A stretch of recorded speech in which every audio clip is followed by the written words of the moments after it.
స్థానిక ఇల్లందు క్లబ్ నందు బొగ్గు గనుల సర్వే మరియు మూసివేత, గనులపై భద్రత మరియు పర్యావరణ పరిరక్షణకై బొగ్గు గనుల mine surveying and abandonment mine plan పై అవగాహన కార్యక్రమం నిర్వహించారు. ఈ కార్యక్రమం డి లలిత్ కుమార్ అధ్యక్షతన నిర్వహించడం జరిగింది. ఈ కార్యక్రమానికి ముఖ్య అతిథిగా N Nageswara Rao, DMS Hyderabad region 2 విశిష్ట అతిథిగా T Srinivasa Sharma, head surveyor DGMS CSC judge గౌరవ అతిథిగా ఎన్ రాఘవేంద్రరావు, జిఎం కార్పొరేట్ హాజరయ్యారు.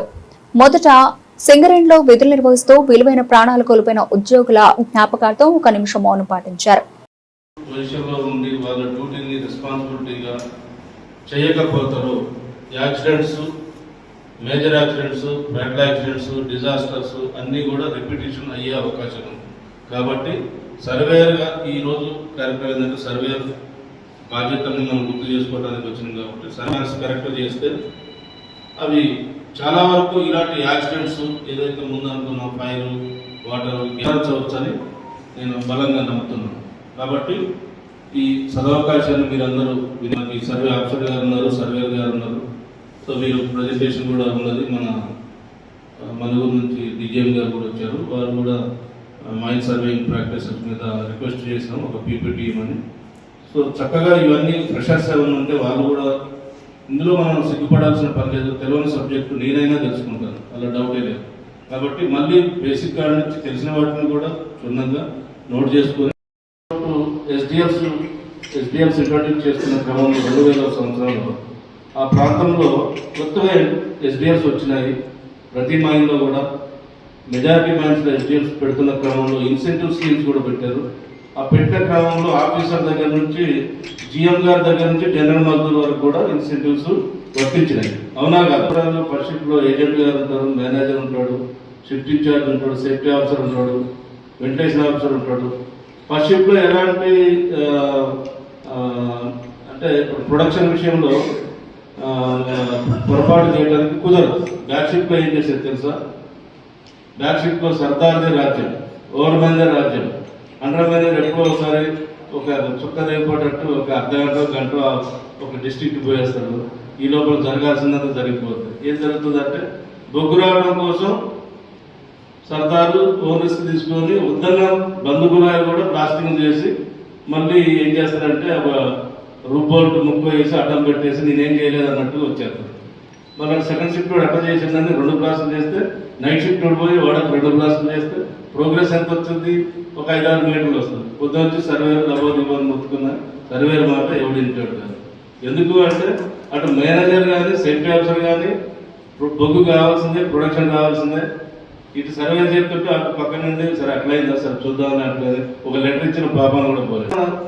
ఇవన్నీ మనకి ఎక్స్పీరియన్స్. ఇవన్నీ కూడా మనము వినటానికి సరదాగా అనిపించినా కానీ సో ఆ రోజుల్లో ఎందుకు అంటే ఇదంతా దీనికి బ్యాక్గ్రౌండ్ ఏంటంటే ఇన్సెంటివ్. మరి ఆ రోజుల్లో 2000-3000 రూపాయలు, 2000 సంవత్సరంలో 2000-3000 రూపాయలు ప్రతి ఆఫీసరు, సూపర్వైజర్, వర్కర్తో సహా ఇన్సెంటివ్ తీసుకున్నారు. రాంగ్ ప్రాక్టీసులు చేసి, డ్రిల్లింగ్ బ్లాస్టింగ్ చేసి, లోడింగ్ చేసి, ట్రాన్స్పోర్ట్ చేసి, డిస్పాచ్ చేసిన మనము దాంట్లో సర్వేయర్ పాత్ర చాలా ఉంది. మైనింగ్ ఆపరేషన్స్ రాంగ్ ప్రాక్టీస్ చేయమని ఏ సర్వేయర్ చెప్పడు, ఏ సర్వే ఆఫీసర్ చెప్పరు. సర్వేయర్ పనే ఉన్నది ఉన్నట్టు వాస్తవంగా మేనేజర్, ఏజెంట్ దృష్టికి తీసుకురావడం. వాళ్ళ రోల్ వాళ్ళు చేస్తున్నారు. కానీ దాన్ని ఇలా కూడా వక్రీకరించినారు. ఇంకా ఏమన్నా ఇప్పుడు కూడా అలాగే వక్రీకరించుతుంటే అలాంటివి చేయకూడదని ఈ సభాముఖంగా తెలియజేసుకుంటున్నాను. ఇకపోతే ఇక్కడ వచ్చిన అందరూ కూడా ప్రతి ఒక్కరు క్వాలిఫైడ్ మైన్ సర్వేయర్స్. మీకు స్పెషల్గా నేర్పించాల్సిన అవసరం లేదు. ఇక్కడ ఎందుకు గెట్ టుగెదర్ అయినా అంటే మనం జస్ట్ అవేర్నెస్ కోసం ఉన్నదాన్ని, ఉన్న సబ్జెక్ట్ని మరోసారి మననం చేసుకోవటం కోసం. ఆ విధంగా మీరు దాన్ని గుర్తించవలసిందిగా కోరుతున్నాను. సో రీసెంట్గా RK8, RK6లో అమెండ్మెంట్ అయినాయి. అబాండన్మెంట్ ప్లాన్స్ మేనేజ్మెంట్ జమ చేసింది. దాంట్లో చాలా కరెస్పాండెన్స్ డిజిఎంఎస్ ఆఫీస్ నుంచి జరిగింది. Number of times plans prepare చేయటము జరిగింది మన శ్రీనివాస గారు డైరెక్షన్లో, గైడెన్స్లో.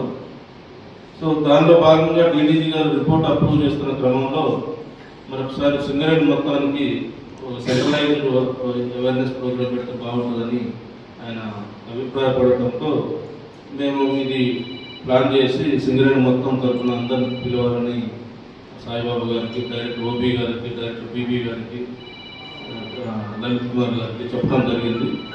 సో దానిలో భాగంగానే ఈరోజు మనం ఇక్కడ అసెంబ్లీ అయినాము. సో ఈ కార్యక్రమాన్ని అరేంజ్ చేసినందుకు ప్రత్యేకంగా లలిత్ కుమార్ గారికి ధన్యవాదాలు తెలియజేసుకుంటున్నాను. ఇకపోతే పెద్దపల్లి జిల్లా